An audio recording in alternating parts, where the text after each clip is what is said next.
कुछ बेटियां घर से विदा होती हैं, हंसते हुए, फूलों से सजी हुई, एक नई जिंदगी की उम्मीद लेकर। और कुछ बेटियां वापस आती हैं, एक सफेद कफन में। दीपिका की कहानी इस देश की लाखों बेटियों की कहानी है। ग्रेटर नोएडा, इकोटेक, 3 थाना क्षेत्र, जलपुरा गांव, 11 दिसंबर 2024। दीपिका की शादी हुई ऋतिक, मनोज के बेटे से। दीपिका के पिता संजय ने इस शादी पर करीब 1 करोड़ रुपए खर्च किए। संजय ने सब दिया, इसलिए नहीं कि उन्हें देना था, बल्कि इसलिए क्योंकि बेटी खुश रहे, ससुराल में इज्जत से रहे। लेकिन शादी के कुछ ही दिनों बाद मनोज का परिवार और मांगने लगा। फॉर्च्यूनर गाड़ी, 50 लाख रुपए नकद।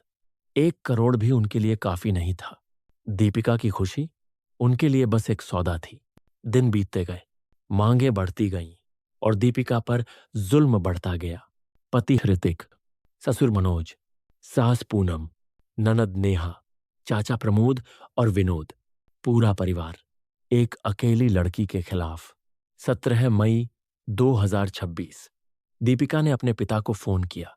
वह रो रही थी, उसकी आवाज कांप रही थी।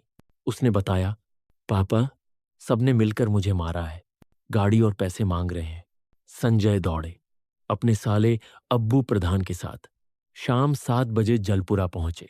आरोपियों से बात हुई, कुछ समझौता हुआ और संजय वापस चले गए, यह सोचकर कि बेटी ठीक है।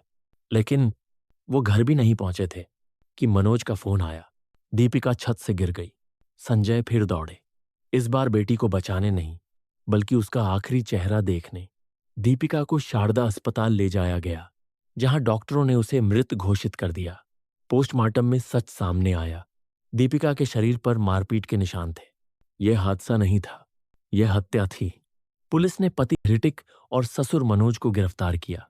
केस दर्ज हुआ, जांच शुरू हुई। संजय ने रोते हुए कहा, मैंने 1 करोड़ दिए, हर मांग पूरी की, फिर भी उन्होंने मेरी बेटी को नहीं छोड़ा। यह कहानी सिर्फ दीपिका की नहीं है।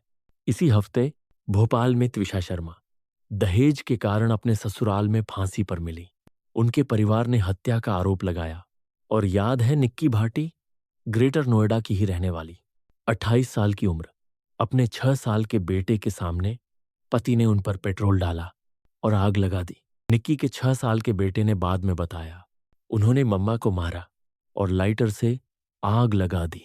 यह एक देश की तस्वीर है जहां एनसीआरबी के आंकड़े कहते हैं हर दिन औसतन 18 महिलाएं दहेज की वजह से मारी जाती हैं। दहेज निषेध कानून 1961 में बना था।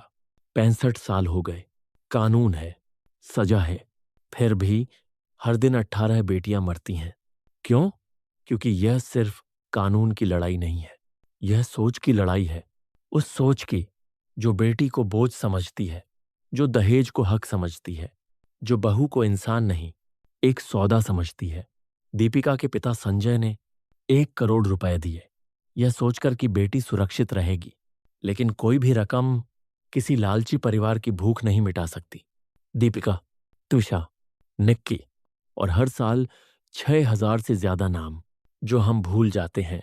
इस देश में बेटी पैदा होती है तो माँ बाप डरने लगते हैं। पढ़ाई का खर्च, शादी का खर्च, दहेज का बोझ, और फिर भी कोई गारंटी नहीं कि बेटी वापस आएगी।